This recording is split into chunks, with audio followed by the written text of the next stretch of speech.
आज हमारे साथ ऐसे ही एक शख्स हैं जिन्होंने एमपीपीएससी की तैयारी की, फिर आर्थिक मजबूरी की वजह से उन्होंने अपना एमपीपीएससी की प्रिपरेशन साइड में रखा और उनका एक गोल बना कि हमें पहले एक ऐसी छोटी जॉब चाहिए, पहले हम एक आर्थिक मजबूरी को ख़त्म कर दें, हम अपना सपना पूरा करें। चलिए सुनते हैं। तो हम ये जानना चाहते हैं आपसे कि आपकी जो स्कूलिंग थी, जब आपने जहाँ से स्कूल किया वहाँ पे कहाँ से किया स्कूल और ये सारी चीज़ें। मेरी प्रारंभिक शिक्षा गांव से हुई है। ठीक है। गांव के स्कूल से मैंने पहली से 8वीं तक पढ़ा। इस बीच में मेरा एक संघर्ष और प्रतिभा को दिखाने का एक मौका मिला था। 8वीं क्लास में होता है मीन्स मेरिट कम छात्रवृत्ति योजना। अच्छा अच्छा। उसमें मैंने अच्छा प्रदर्शन किया था। वो एग्ज़ाम हाई लेवल पे होती है, मगर उसको मैंने पास किया था। तब से मेरी प्रतिभा मेरे गांव में दिखने लगी थी। अच्छा। उसके बाद मैंने 9वीं 10वीं गांव के ही करीब में खुर्सीपार से किया। ठीक है। 9वीं 10वीं करने के बाद एक एज हो जाती है जिसमें लोग बच्चे की प्रतिभा दिखने लगती है ठीक उसके 10वीं 9वीं 10वीं के रिजल्ट से। है। तो वहाँ से मेरा अच्छा रिजल्ट के कारण हमारे गांव के ही एक दास सर जो कि आपके यहाँ लालबर्रा में उत्कृष्ट विद्यालय में वरिष्ठ अध्यापक थे, दास सर जी अटरे। अच्छा अच्छा अच्छा। उनने मुझे मेरी प्रतिभा को देखकर हमारे गांव से उठाकर अपने सानिध्य में एज अ लोकल गार्जियन बन के मुझे लालबर्रा लाया, लालबर्रा में एडमिशन दिलाया और अपने सानिध्य में रख के पढ़ाया। तो मैंने 9वीं 10वीं अपने गांव के करीब पढ़कर 11वीं 12वीं की पढ़ाई लालबर्रा उत्कृष्ट विद्यालय से किया। अच्छा, मतलब आपने अपने 12th की जो मतलब 10th के पहले तक कीजिए आप दास सर के घर पे हाँ। रहे, दास सर के घर पे रह के आपने 11 12 11 12 यहीं लालबर्रा में। अच्छा, कैसे रहे वहाँ पे? कुछ प्रेशराइज रहा? नहीं, वहाँ पे मुझे एक बच्चे की तरह रखा गया, एक फैमिली मेम्बर की तरह रखा गया और मुझे सिखाया गया कि संघर्ष करके कैसा पढ़ना है। तो मुझे उनने कुछ समय तक अपने घर में रखा, अपने यहाँ खिलाया। 11th और 12th है दोनों हॉस्टल में रह के किया। कभी ऐसा नहीं लगा कि आपको किसी दूसरे के घर रह रहे? नहीं, मैं रहा, ऐसा कुछ मौक़ों पे लगता था, मगर वो मौका मुझे और ज़्यादा करेज करता था कि ऐसा करता था कि मैं किसी के यहाँ रह रहा हूँ, किसी ने मुझे अपने सानिध्य में रह के पढ़ा रहा है, तो मुझे उनके उम्मीदों पे खरा उतरना है। तो मेरे को एक पुश मिलता था कि मुझे पढ़ना है। अगर से मैं नहीं पढ़ूंगा तो उनने जिस उम्मीद से मुझे लाया है वो उम्मीद पे मैं खरा नहीं उतर पाऊंगा। तो मैं उनके अपने जीवन के साथ तो गलत करूंगा ही, मगर उनकी उम्मीद पे जो पानी फेरूंगा वो मेरे जीवन खराब होने से ज़्यादा खराब चीज़ होगी।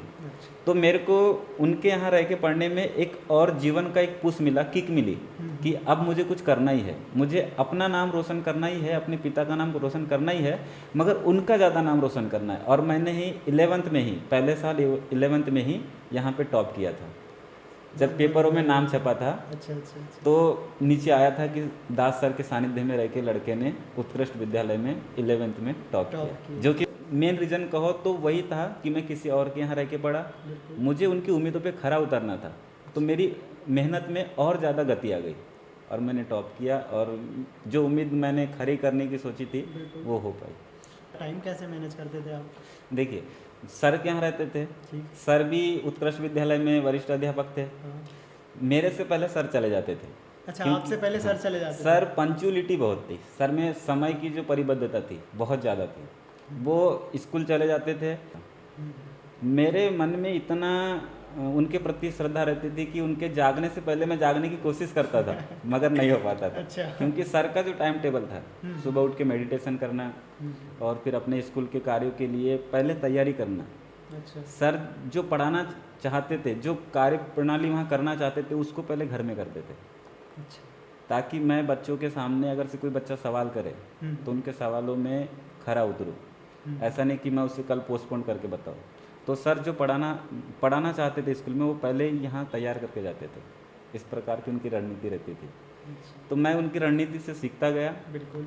और उनके सानिध्य में रह के मैं अपना जीवन को सफल मानता हूँ। के घर से इसका डिस्टेंस कम से कम आधा किलोमीटर है। आधा किलोमीटर? 5 से 700 मीटर। कैसे आना जाना करते थे आप स्कूल? यहाँ रह के मैं पैदल ही जाया करता था। मतलब आप पैदल सर्वाइव करते थे? पैदल। ऐसे हैं जो किसी के घर पे आज भी रहते होंगे, आज भी कुछ मजबूर होंगे, उनको कुछ बताना चाहते हैं कि आप अगर उनके घर पे रहते तो कैसे रहना चाहिए?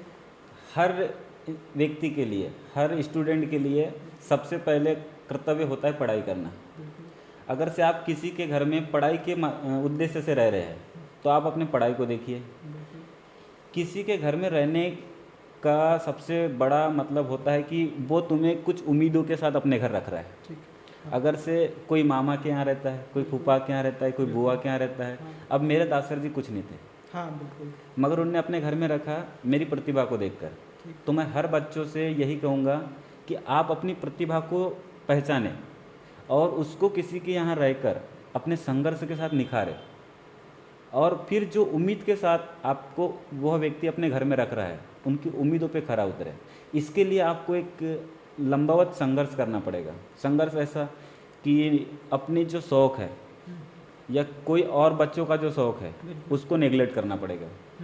अपनी जो प्रिविलेज है उसको भी नेगलेक्ट करना पड़ेगा। आपको हर कदम संघर्ष के साथ चलना पड़ेगा। किसी चीज़ के लिए आपको ये नहीं बोलना चाहिए कि मेरे पास इस चीज़ की कमी है। मेरे पास साइकिल नहीं थी, मैं जब आया तो मेरे पास कपड़े नहीं थे, स्कूल के कपड़े नहीं थे, मतलब तो स्कूल के कपड़े रिंकू भैया ने दिए।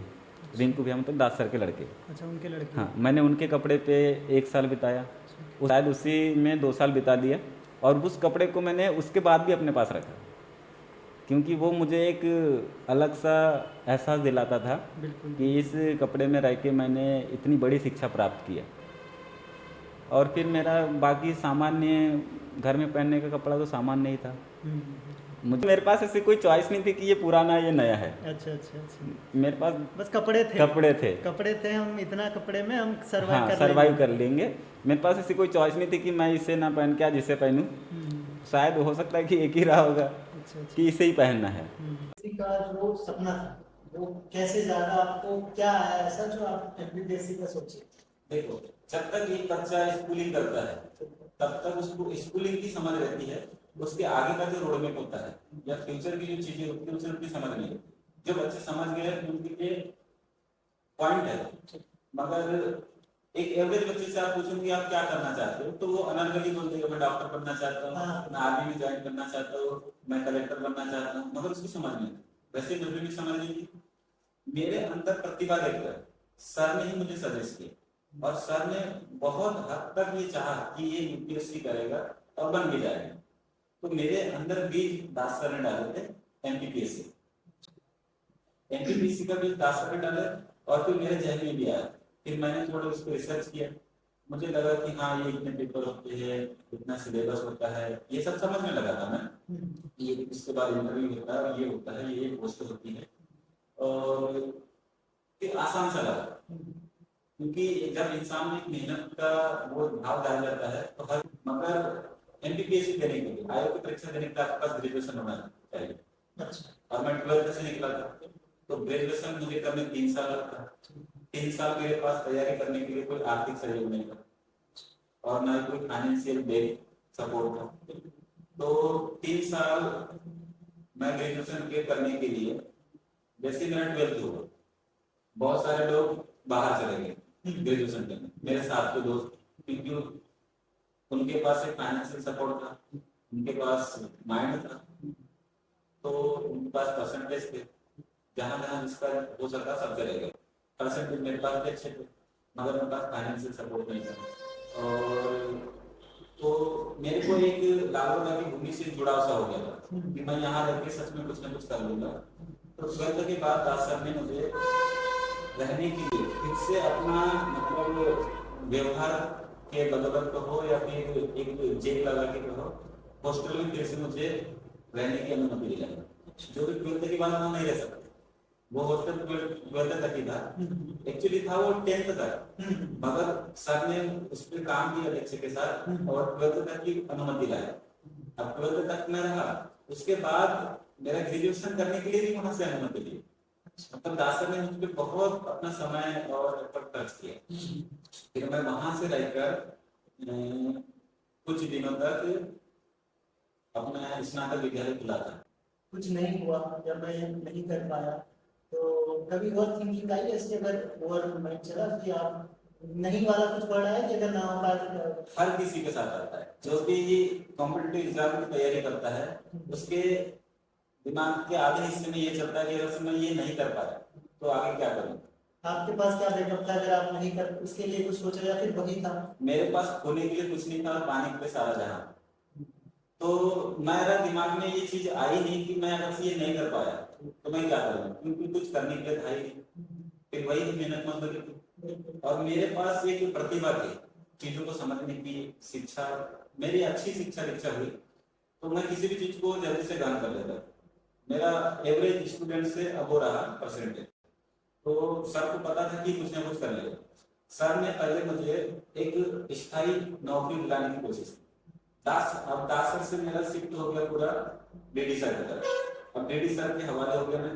उनने एक मेरे लिए रोडमैप तैयार कर दी कि तुम पहले एक नौकरी प्राप्त कर लो, फाइनेंशियल स्टेटस तुम्हारा स्टेबल हो जाए, उसके बाद तुम एमपीपीएससी की तैयारी करो। हुआ मैंने 17 में 12th किया, 17 के एंड में ही एकेडमी ज्वाइन कर लिया, 18 में मैंने एग्जाम दिया। 18 में मैंने 2 एग्जाम दिया, शायद एमपी स्टेट की भी दिया और ग्रुप डी की भी दिया। तो मैंने 18 में एग्जाम दिया और मेरे साथ जो एग्जाम देने के लिए मेरे एक दोस्त है रवि भारद्वाज, उसने सपोर्ट किया। एक्चुअली फॉर्म उसने भी भरा, फॉर्म मैंने भी भरा, मगर जब एग्जाम आने हमारी भिलाई में एग्जाम सेंटर था तो मेरा जाने का मन नहीं था क्योंकि मेरे पास जाने के लिए पैसे नहीं थे।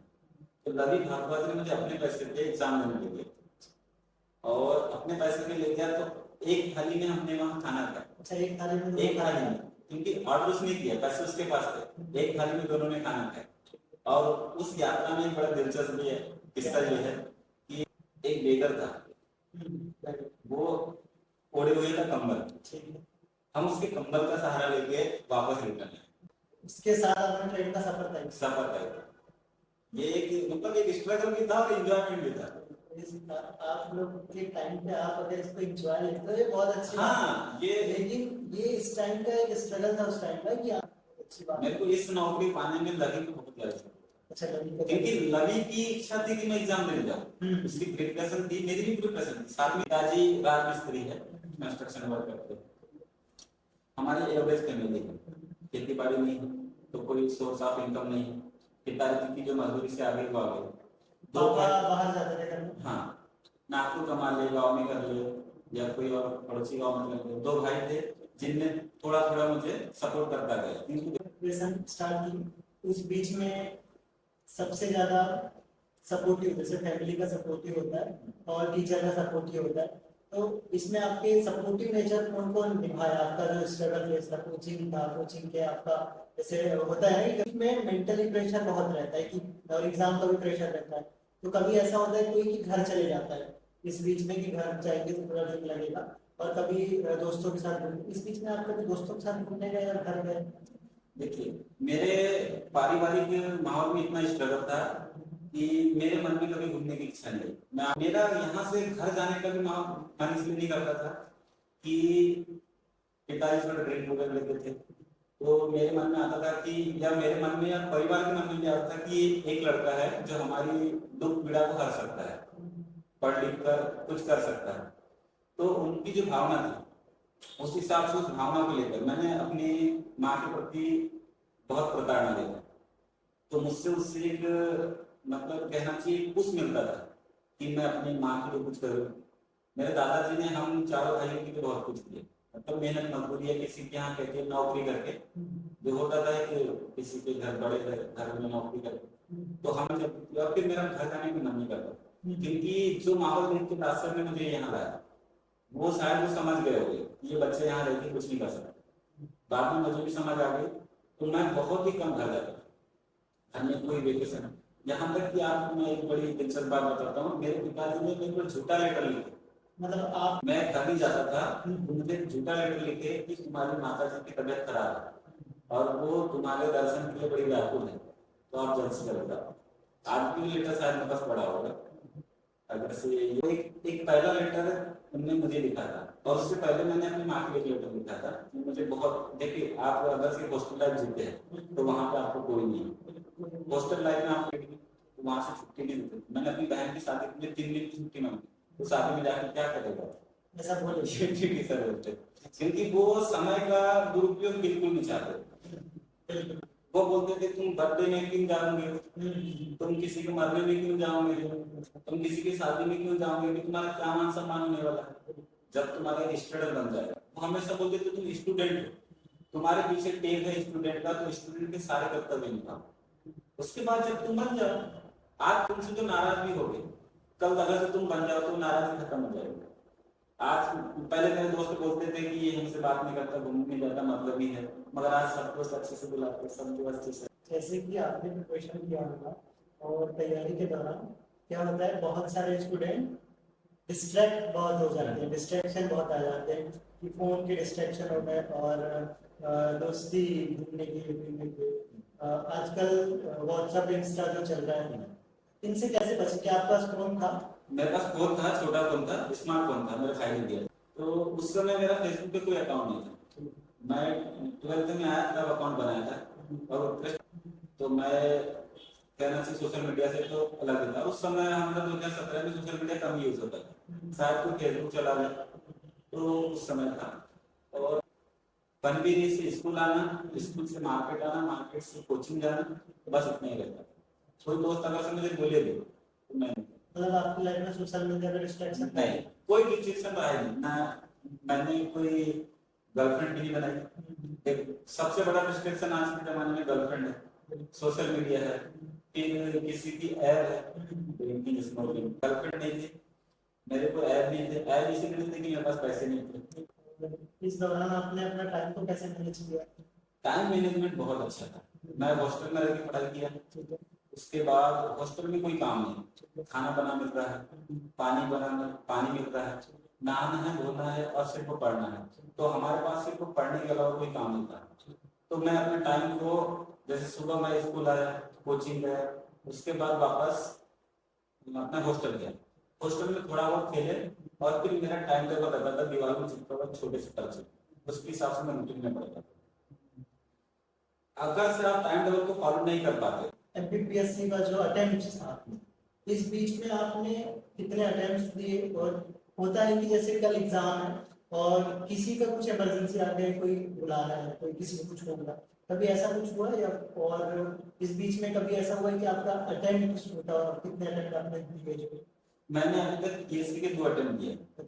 पहले अटेम्प्ट में मैंने पीएससी प्री निकाल लिया था, क्योंकि उस समय मेरी तैयारी स्टार्ट ही थी, एक जोश था, जुनून था, पैशन था, तो मैंने प्री निकाल लिया, मगर मेंस की तैयारी नहीं कर पाया। प्री मेरा निकला था फॉरेस्ट वाला, मैं दूसरा प्री दिया, तब मेरे पैर में एक्सीडेंट हो गया। ये कितने टाइम बाद दिया आपने दूसरा? मैंने शायद 1 साल के बाद दिया, 1 साल या 2 साल के बाद। पहला प्री दिया था तो मैं लालगोदा में था, दूसरा प्री दिया मैंने जब मैं वहां गुना में था, अपने नौकरी के दौरान। उस समय सारा गाइड किया डीडी सर ने, एक व्हाट्सएप ग्रुप बनाया, एकेडमी के 2 बच्चे थे, 3 बच्चे थे, मैं था, उनने उन बच्चों को चुना था जो पीएससी में कुछ कर सकते थे। तो आज सभी अच्छे अच्छे पोस्ट पे हैं। एक्सीडेंट कैसे हुआ आपका? नौकरी करते हुए मेरा जो वर्क था फील्ड वर्क था, ग्रुप डी की इंजीनियरिंग डिपार्टमेंट में, ग्रुप डी में, तो पेड़ को काट रहा था। पेड़ आप काट रहे थे? मैं पेड़ काटा था, पेड़ काट के इस रेक्टेंगल में गिरा, उसको गिर जाना था नीचे, मगर वो गिरा नहीं, दूसरे पेड़ में अटक गया। सब भागने की कोशिश कर रहे हैं, तो किसी का धक्का लग गया और मैं पेड़ की चक्कर में, वो पेड़ सीधा अपने पैर में गिरा, ये पैर से ये मुड़ गया, से ये मुड़ गया। अभी इसमें रॉड डली है। और मेरा जुनून और जज्बा ये देखिए, ये रॉड डली है, उसके बाद में रेलवे में डिविजनल रेस होती है, 1600 मीटर रेसिंग में गोल्ड मेडल। अभी आप जो रेस हुई थी, ये कब हुई थी? ये रेस ये हुई थी 23-24 में, 23-24 में। 24 में आप gold medallist? Gold medal 1600 metre, जो कि रॉड लगी हुई। मेरे स्टाफ में बोलते थे कि ये फेक है, इसके पैर में रॉड नहीं है, एक बंदे के पैर में रॉड होगा तो 1600 मीटर कैसे दौड़ जाए। अब मेरे साथ ऐसे नहीं कि मैं अकेले दौड़ रहा हूँ, मेरे साथ और भी कॉम्पिटिटर है, उसमें आप गोल्ड मेडलिस्ट? गोल्ड मेडल मतलब पास। हाँ, और मैं अब आपको पोस्ट कार्ड की बात, सच में अपनी जो धुल लगी हुई किताबें है पीएससी की, उन पे पूछा लगा, मेरे पास पड़ी हुई है बुकें, मगर उनको भला ही मैं पीएससी सक्सेस न कर पाऊँ, मगर एक उनको सम्मान दे, संघर्ष की अपनी इज्जत होती है। बिल्कुल। और उसे देना चाहिए। हाँ। जब उसको प्रॉपर इज्जत आप दोगे तब वो आपको सम्मान करेगा। बिल्कुल बिल्कुल, संघर्ष भी एक इज्जत है। आप किसी नौकरी में लग जाते हो और वहां पे अगर आप किसी पोस्ट में हो, उससे ज्यादा आपका इम्पोर्टेंट लगता है संघर्ष, बिल्कुल। जो चीजें हैं, तब जाके उसकी इम्पोर्टेंस समझ में आती है कि हाँ मतलब आपने संघर्ष है, जब उसको वैल्यू दिया देन आप आगे। वो कहते हैं ना, सफर का मजा ना लिया तो मंजिल बुरा मान जाएगी। हाँ, मंजिल पे जाके अपने जो बेसिक डे है उसमें आप उसको कैसे मैनेज करते नौकरी में शिफ्ट होती है। हो? अच्छा, अभी जो एज प्रेजेंट मैं हूँ अभी गेट कीपर हूँ। Gatekeeper. गेट कीपर अच्छा। ये इंजीनियरिंग का ही पार्ट है। गेट कीपर हूँ तो उसमें 2 शिफ्ट होती है, नाइट और डे।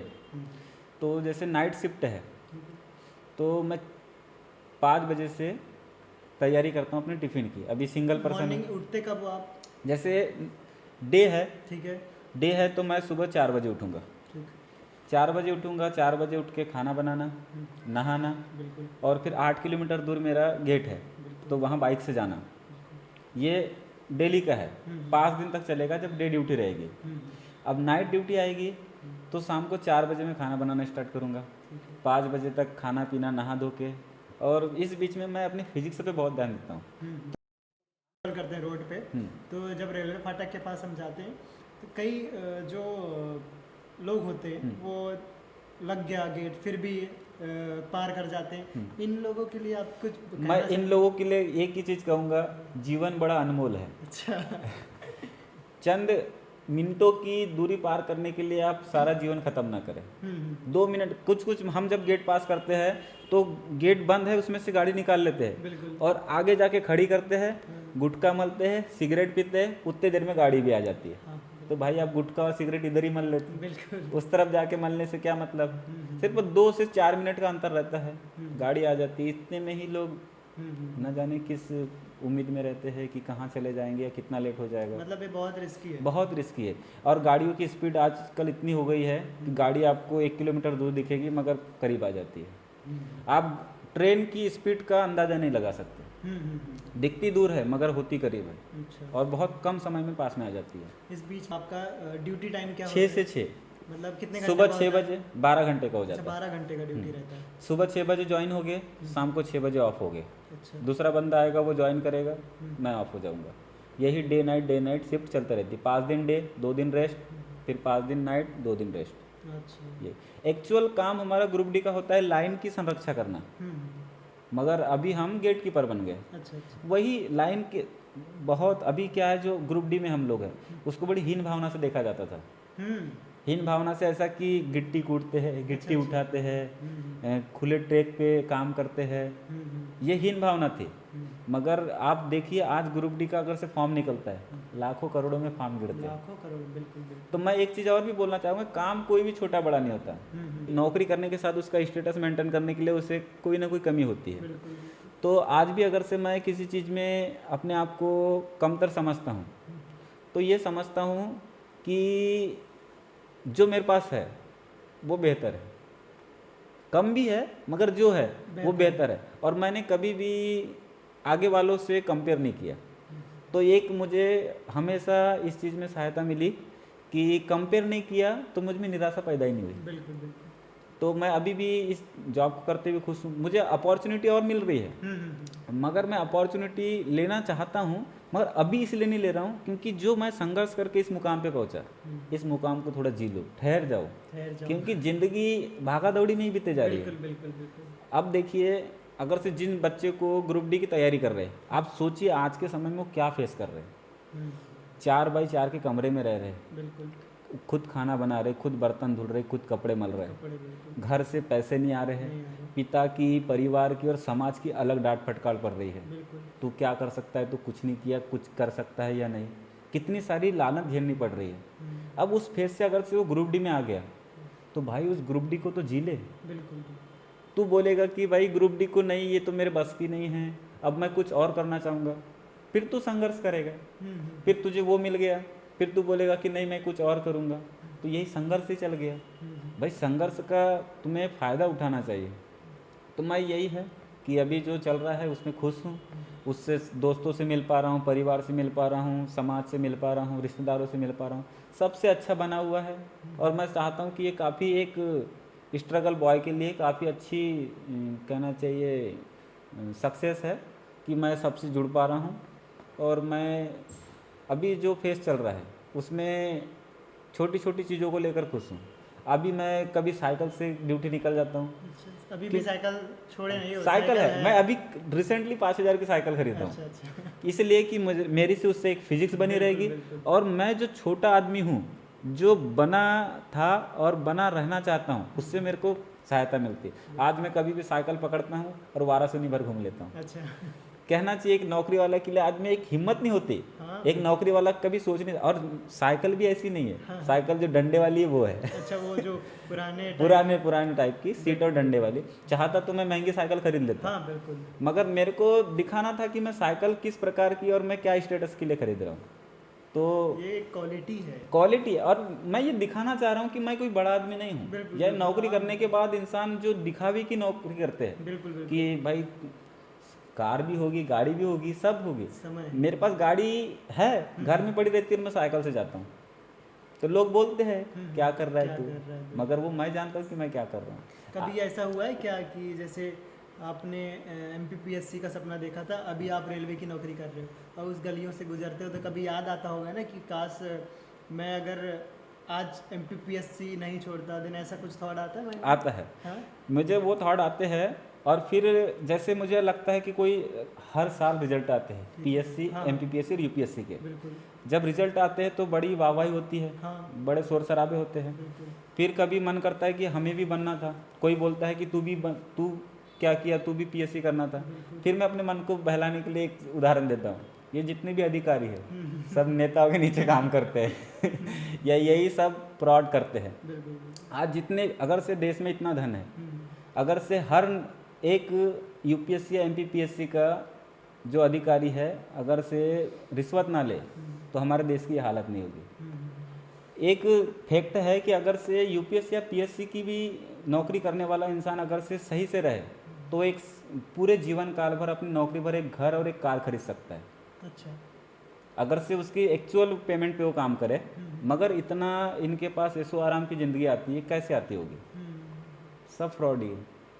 हमने सुना है कि आपने अभी रिसेंटली कुछ स्टार्ट किया है यूट्यूब वगैरह, इसके बारे में कुछ बताएंगे? मेरा यूट्यूब चैनल है डेसिंग दुर्गेश नाम से। वो मैंने इसलिए किया हूँ कि मेरी जो मेमोरीज़ है मैं उससे संजोना चाहता हूँ। और मुझे एक घूमने का शौक़ है, तो मैं जब भी कहीं घूमने जाता हूँ तो जब स्टेटस डालता था तो कुछ लोग बोलते थे तू बहुत अच्छा एडिट करता है, तेरा अच्छा मतलब कहना चाहिए रिएक्शन होता है, तो इसको तू यूट्यूब चैनल पे डाला कर। अच्छा। इससे तुझे लाइक भी अच्छी मिलेगी, अगर से ग्रो किया तो पैसे की अर्निंग भी होगी, और फिर ये संजोया रहेगा। जैसे स्टेटस में डालो हम बिल्कुल। तो 24 घंटे में ख़त्म हो जाता है। मतलब आपने अपने स्टोरीज कलेक्ट करने के लिए। बिल्कुल बिल्कुल हिसाब से अपना स्टार्टअप स्टार्ट किया। हाँ, उसमें क्या है, क्रिएटिविटी बनती है। आप यूट्यूब पे जाते हो तो कुछ नया करने की सोच आती है। बिल्कुल बिल्कुल बिल्कुल। आप स्टेटस में अगर से डालते हो तो एक सीमित हो कि डाल दिए, आप में कोई रिस्पॉन्स नहीं आ रहा है या किसी से इंगेज नहीं हो पा रहे हो। जब यूट्यूब पे आप डालते हो तो किसी से इंगेज होते हो, आप उससे कुछ सीखते हो, क्योंकि यूट्यूब एक आज के ज़माने में खजाने, ज्ञान का खजाना हो गया है। बिल्कुल बिल्कुल। आप जितना अच्छी चीज़ें वहाँ से ले सकते हो, जितनी बुरी चीज़ें आप लेना चाहते हो ले सकते हो। अब आप पे चॉइस है, आप पे डिपेंड करता है कि सोशल मीडिया से आप क्या लेना चाहते हो। तो मैं अपनी मेमोरी को कलेक्ट करने के लिए, लोगों से जुड़ने के लिए, लोगों तक अच्छी चीज़ें पहुँचाने के लिए चैनल बनाया हूँ। ठीक है, आप अपनी लाइफ से जो आप सरवाइव कर रहे हो इससे आप खुश हैं।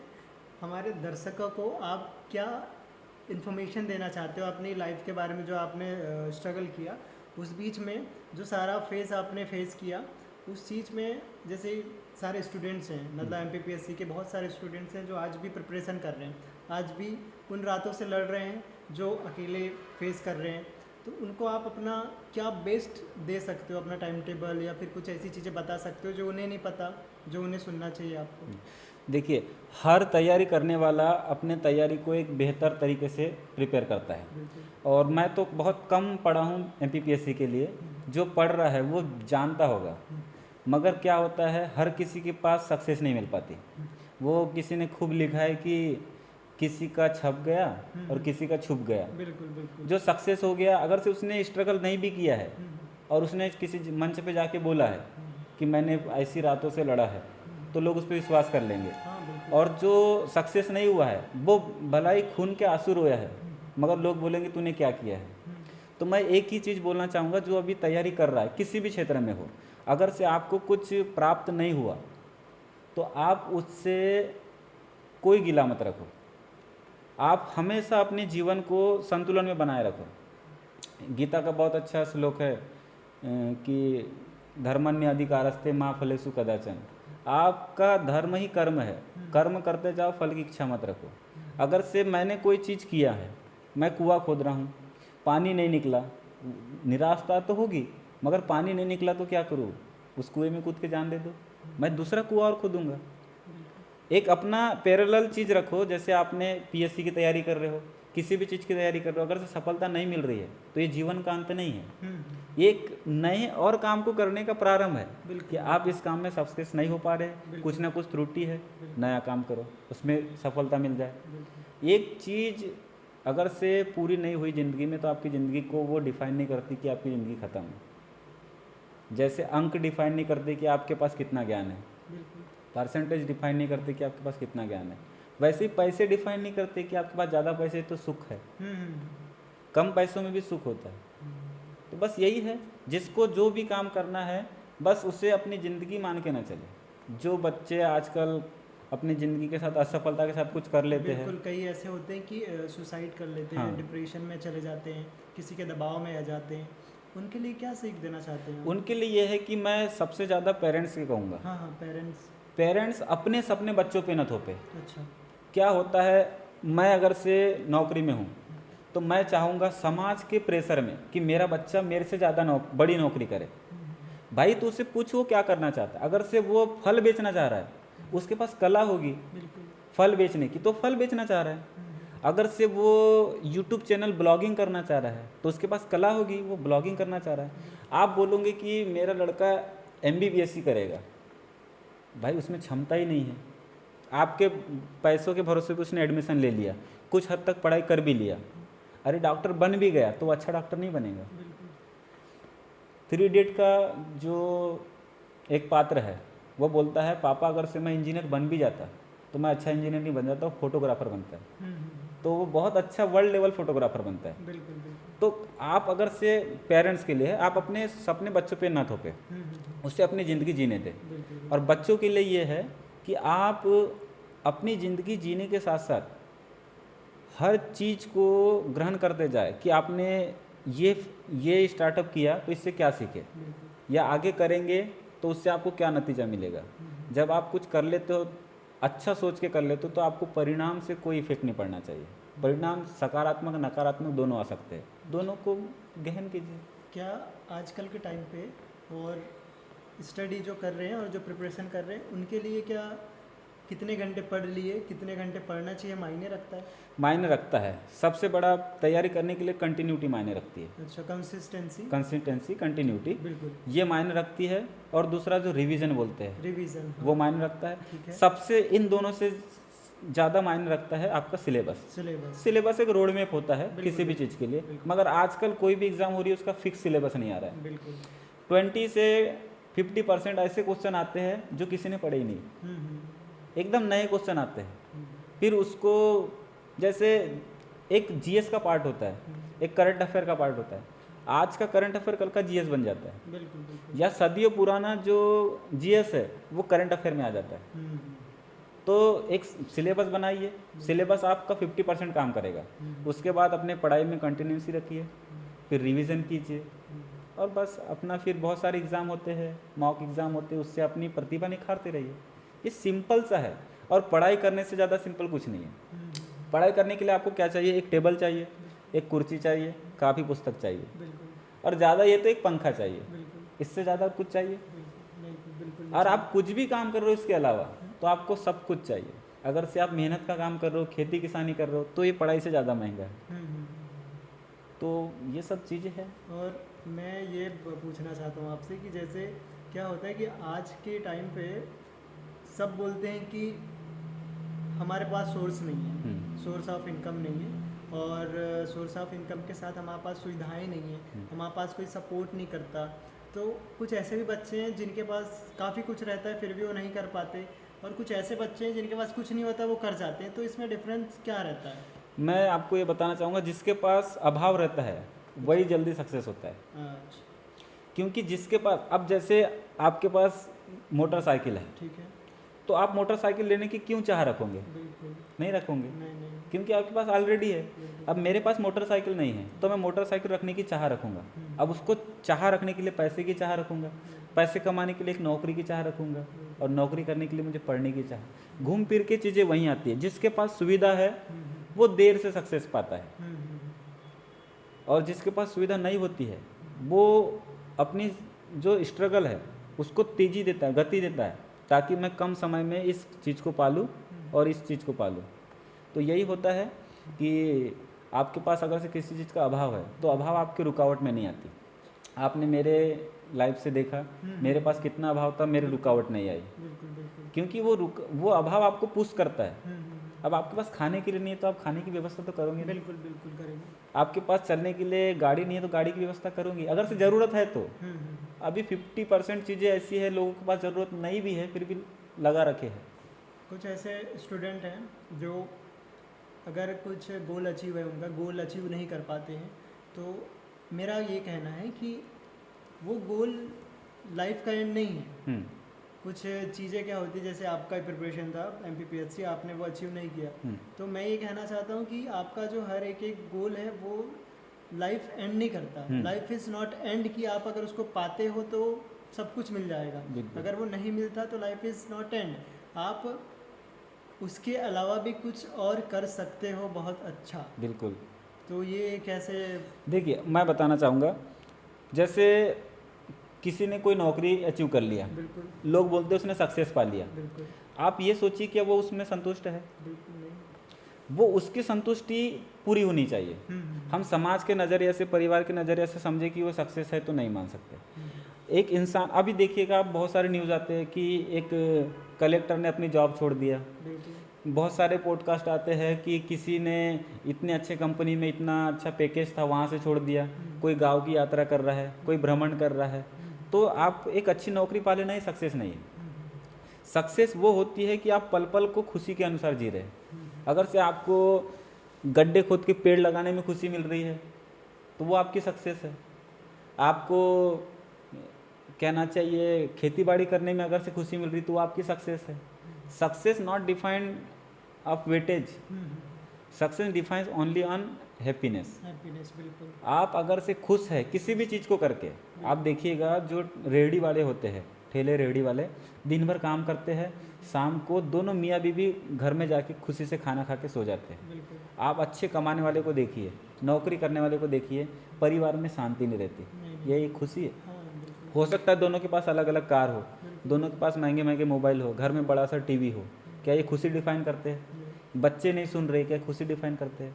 खुशी ओनली इज ऑन हैप्पीनेस। मतलब आप शॉर्ट में हम बोल सकते हैं कि इस पॉडकास्ट का लास्ट हमने एज अ निकाला तो हैप्पीनेस इज मोस्ट इम्पोर्टेंट। आप कहाँ पे पोस्ट हैं आपकी, आप कितना पैसा कमा रहे हो, आप कितना लोगों से आगे बढ़ गए, हाँ, ये इम्पोर्टेंट कोई इम्पोर्टेंट नहीं है। पहले आप अगर अपनी नौकरी से खुश हैं तो लाइफ इज़ टू बेटर।